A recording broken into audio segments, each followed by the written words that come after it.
جس طرح ابھی پچھلے دنوں میں یہ جیلن کا مرزا بغیرت کے بھی کہہ رہا تھا نہیں جی ایسے ہونا چاہیے تھا، قرآن کی وہ آیتیں پیش کر رہا ہے جو منسوخ ہو چکی، قرآن کی وہ آیتیں پیش کر رہا ہے جو منسوخ ہو چکی، قرآن کی وہ آیتیں پیش کر رہا ہے جو منسوخ ہو چکی۔ اس لیے مولا علی فرماتے ہیں وہ بندہ تقریر نہیں کر سکتا جنہوں ناسخ اور منسوخ دا علم نہ ہوئے۔ یہ علماء بیٹھے ہیں، یہ ان کے لیے میں بات عرض کر رہا ہوں، ان کو پتہ ہے جس بندے نو ناسخ اور منسوخ دا پتہ نہ ہوئے وہ تقریر نہیں کر سکتا کہ کیڑی آیت ناسخ ہو چکی ہے کیڑی منسوخ ہو چکی ہے، یہ پتہ ہونا چاہیے۔ یہ پتہ تا نہیں لگتا کہ لت دے اوتے لت رکھ کے تے بندہ حدیثاں پڑھے، یہ تا ہی پتہ چل سکتا ہے کہ کسی نے خادم رضوی دے سامنے بیٹھ کے پڑھیا ہوگا نا۔ آپ نے فرمایا اس کی گردن اتار دی جائے۔ اچھا کیا ملے گا جی؟ ایک بندے دی توڑ لڑنا لبے گا کی جڑے جملے کاش کہ اللہ میں نے اتنی دولت دے کہ میرے کو سونے دا اے فتویٰ میں لکھوا کے اپنے گھر بھی رکھے لائبریری دے اندر، اور میں سنگیاں نو کیا اگر ویسے تو اب یہ بھی خواہش نہیں ہے جی جنازہ ہو بس ٹھیک ہے مجھے خاک میں ملا کر میری خاک بھی اڑا دو، میں مٹا ہوں تیرے نام پر، مجھے کیا غرض ہے نشان سے۔ لیکن اگر کہیں آپ کو کوئی نشان مل جائے میری قبر کا تو قبر کے اوپر بس یہ کتبہ رکھ دینا، امام سبکی کا فتویٰ ہے جناب۔ آپ نے فرمایا دینا لبے گا کی۔ انہوں نے پوچھا جی اگر ایک انسان کی ٹھیک ہے اس کی گردن اتار دے کیا ملے گا؟ فرمایا وَيُطَهَّرُ الْجَنَابُ الرَّفِيُّ مِنْ بُلُوغِ هَذَا الْقَلْبِ، فرمایا یہ جو کتا بارگاہ رسالت کی طرف بھونکا ہے نا، جب اس کی گردن اتر جائے گی تو حضور کا سینہ ٹھنڈا ہو جائے گا۔ یہ وہ ساری آیات جن کے اوپر بین ہے نا، یہ ساری آیات وہ ہیں کہ جو جسٹیفائی کرتی ہیں کہ یہ اس کتاب کا رائٹر محمد رسول اللہ نہیں ہے بلکہ یہ اللہ کی طرف سے نازل ہوئی ہے۔ انہوں نے جب یہ بین کر دی آیات تو انہوں نے کافر کو کس منہ سے جا کے جسٹیفائی کرنا ہے کہ یہ اللہ کی کتاب ہے؟ وہ تو ساری آیات پڑھنا ہی گستاخی ہے۔ یہ تو آیت پڑھنے والا خود اپنے اوپر 295 سی لگوا لے گا۔ اگر یہ قرآن اللہ کی طرف سے نازل نہ ہوا ہوتا، نبی علیہ السلام نے خود لکھا ہوتا یا ایھا الرسول، اے اللہ کے رسول، خاص رسول، بلغ ما انزل الیک من ربک، آپ پہنچا دیں جو آپ کی طرف آپ کے رب کی طرف سے نازل ہوا، وَإِن لَّمْ تَفْعَلْ، اور اگر آپ نے ایسا نہ کیا، یہ بفرض محال ہے، فَمَا بَلَّغْتَ رِسَالَتَهُ، تو آپ نے اپنی رسالت کا حق ادا نہیں کیا، یعنی جو کام آپ کے ذمے کیا گیا تھا وہ آپ نے پورا ہی نہیں کیا اگر آپ نے اللہ کی طرف سے جو نازل ہوا دین کتاب و سنت کی شکل میں یہ امت تک نہیں پہنچایا۔ اب بڑا یہ سخت گفتگو ہے، سورہ الاعراف کے سٹارٹ میں آیا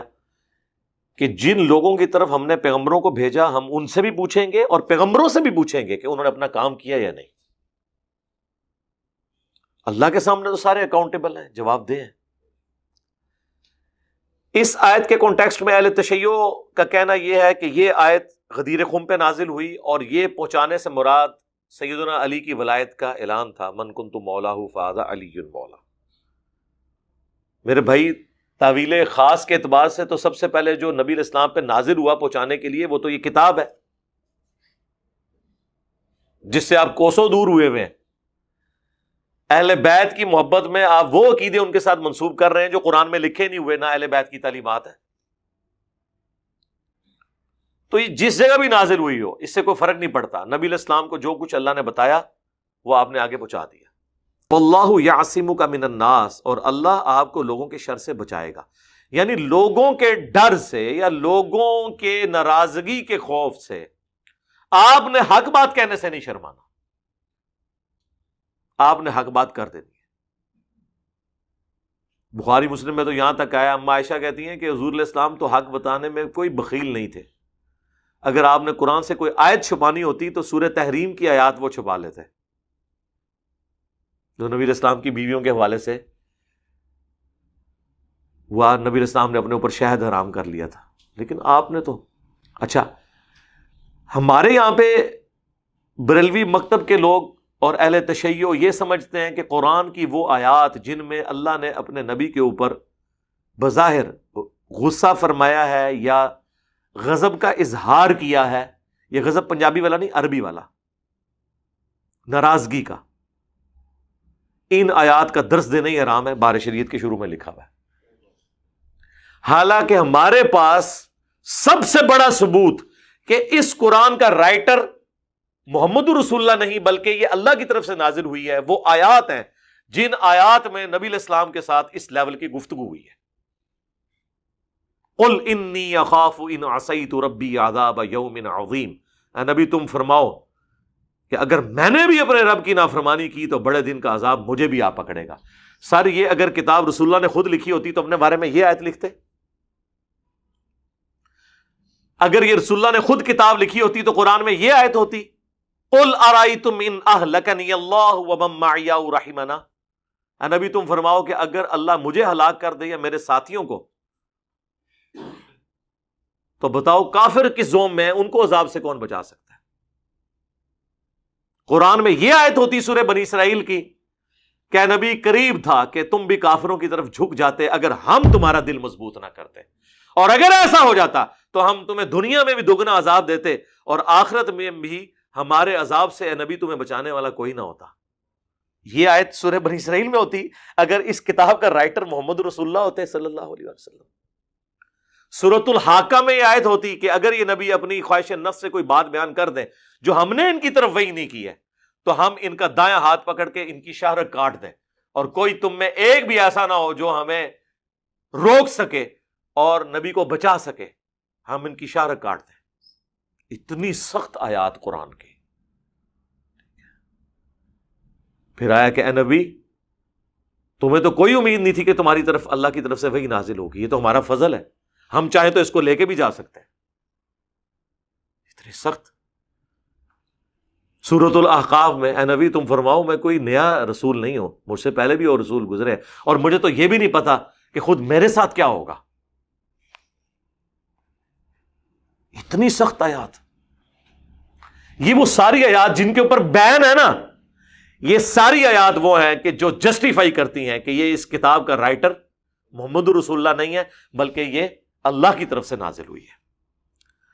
انہوں نے جب یہ بین کر دیا آیات تو انہوں نے کافروں کو کس منہ سے جا کے جسٹیفائی کرنا ہے کہ یہ اللہ کی کتاب ہے؟ وہ تو ساری آیات پڑھنا ہی گستاخی ہے۔ یہ تو آیت پڑھنے والا خود اپنے اوپر 295C لگوا لے گا۔ اگر یہ قرآن اللہ کی طرف سے نازل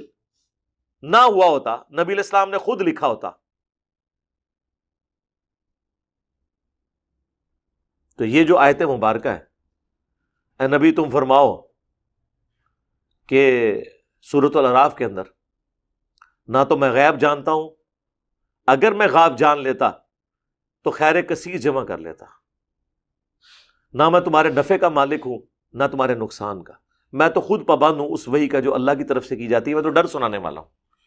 اگر نبی علیہ السلام نے کتاب لکھی ہوتی تو اس میں یہ آیت ہوتی، ہر جگہ اپنے معاملے کو ڈسکس۔ اس طرح سورۃ الاحزاب میں تو حضور کی پوری آئلی زندگی ڈسکس ہوئی ہے کہ نبی جو ہیں شرماتے ہیں، تم سے بات نہیں کرتے، تم نبی کے گھر جا کے بیٹھ جاتے اور ان کی بیویاں جو ہے وہ دیوار کی طرف منہ کر کے بیٹھی رہتی تھی کہ اب مہمان نکلے تو ظاہر ہے گھر ہی اتنا تنگ تھا، تو یہ نبی تو شرم محسوس کرتے ہیں لیکن اللہ نہیں شرماتا، تو جب یہ ہو تو نکل جایا کرو یہاں سے۔ ہر معاملے کے اندر، حتیٰ کہ آپ کی بیوی پہ تہمت لگی تو آپ نے قرآن کی وحی کا نازل ہونے کا انتظار کیا، سورۃ النور کا، ورنہ اپنی بیوی کے بارے میں ڈسکشن قرآن کے اندر آ جاتی۔ یہ ساری وہ آیات ہیں، کوئی ایک نیجے ہے جو تو جان چھڑا لو، ساری یہ سینکڑوں میں آیات ہیں جن پہ 295C لگتی ہے، جو ہم نے تعلیمات اپنے بابوں سے انجیکٹ کی گئی ہیں ہمارے اندر، ہاں قرآن کے مقدمے میں فٹ ان بیٹھتی ہیں۔ تو پھر سر ہم کیوں نہ کہیں کہ مرنے سے پہلے اے مسلمان کر لے اس پہ غور،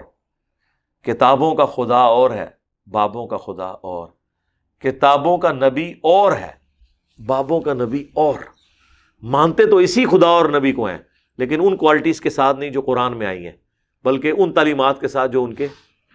بابوں۔ اچھا یہ بھی نہ سمجھیے گا کہ انہوں نے نبی الاسلام کے بارے میں یہ چیزیں ڈسکس کرنے کو اس لیے گستاخی قرار دیا کہ ان کو کوئی حضور کے ساتھ عقیدت تھی، نہ نہ نہ نہ، انہوں نے اپنی ساری چیزیں چھپانے کے لیے کیا تاکہ ایک ڈاکٹرن سیٹ ہو جائے نا۔ تو وہ پھر کہتے ہیں دیکھیں صحابہ کا پیر تھا محمد رسول اللہ صلی اللہ علیہ وآلہ وسلم، تمہارے استاد اور پیر ہم ہیں، تو جس طریقے سے آپ صحابہ ان کے ساتھ بیہیو کرتے تھے تم نے بھی اسی طرح بیہیو کرنا ہے۔ کتابیں لکھتے ہیں، پیری مریدی کی بنیادی شرط ہے کہ آپ نے پیر سے خلاف شرع کام بھی دیکھا نا، بولنا کوئی نہیں، وہ اپنی لائن سیدھی کر رہے ہوتے ہیں۔ تو قرآن تو نہیں کسی کو لائن سیدھی کرنے دیتا، قرآن تو بالکل ننگی تلوار ہے۔ قرآن تو کہہ رہا ہے کہ اے نبی تم فرماؤ، میں تو خود سورہ یونس کے اندر کتنے سخت الفاظ ہیں کہ اے نبی تم ان سے فرماؤ میں اتنا عرصہ تم میں رہا ہوں، کیا تم نے مجھ سے پہلے کوئی ایسی بات سنی تھی؟ یعنی میری زندگی ایک کھلی کتاب ہے، میں کوئی شاعر نہیں ہوں، میں کوئی فلسفی نہیں ہوں، اچانک مجھے کیا ہوا ہے کہ میرے پہ ایسا کلام نازل ہوا ہے کہ تمہارے شعراء بھی پریشان ہو گئے ہیں۔ تو میری پاسٹ کی زندگی اس بات کا ثبوت ہے کہ میری زندگی میں کوئی ایسی ریاضت موجود نہیں تھی کہ جس کا رزلٹ یہ نکلتا کہ ایسی کتاب میں اپنی طرف سے اتنا عرصہ تم میں رہوں، اور اگر اللہ نہ چاہتا تو میں تم پہ تلاوت نہ کرتا، میں تو خود پابند ہوں اس وحی کا کہ جو میری طرف نازل ہوئی۔ اور پھر ساتھ وہ آیت آئی ہے جو سورہ یونس میں بھی آئی، سورہ الانعام میں بھی آئی، سورہ زمر میں بھی، قل انی اخاف ان عصیت ربی عذاب یوم عظیم۔ اے نبی یہ ساری باتیں کرنے کے بعد ان سے فرماؤ میں تو خود ڈرتا ہوں اس بات سے کہ اگر میں نے بھی اپنے رب کی نافرمانی کی تو بڑے دن کا عذاب مجھے بھی آ پکڑے گا۔ تب بابت شاہی کوئی نہیں پڑھنا ہے نا جملہ ہے۔ ہاں، فرقوں کی دکانیں بند، the damage has been done.